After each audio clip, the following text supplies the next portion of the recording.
From Alabama. Madam President, the tragic murders that occurred in California yesterday are unthinkable and by all standards horrific. My thoughts today and my thoughts and prayers today will go out to all of the victims, their families, and the entire community. Today, I would also like to take a moment to thank the brave first responders there who selflessly and honorably risked their own lives in order to protect the lives of others.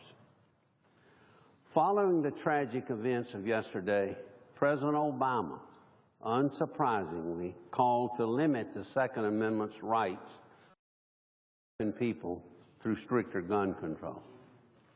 This is yet, I believe, another example of the President using tragic events to push his political agenda.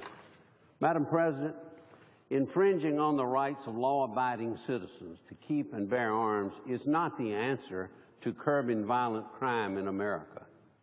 Restrictive gun control measures only prevent law-abiding citizens from protecting themselves because criminals, by definition, refuse to follow the law. In addition to President Obama's misguided calls for gun control, he recently issued an executive order to remove unarmed military surplus vehicles that were obtained through the Section 1033 program from local law enforcement.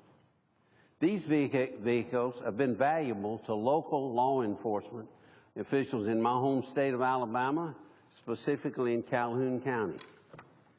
They were also used by the local law enforcement people seeking to protect those in harm's way yesterday in California. I've called on the President to reverse this dangerous decision he made, in which he abuses the authority of his office, I believe, by making unilateral decisions through executive fiat.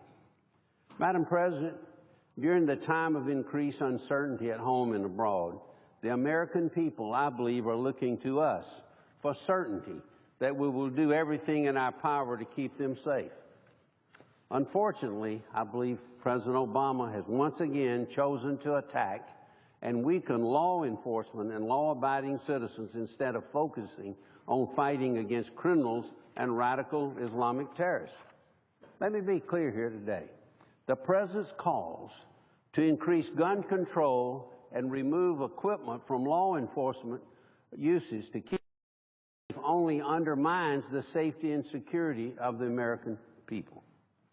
Madam President, we simply cannot and must not continue to let this administration infringe upon our constitutional rights and put law-abiding Americans in harm's way.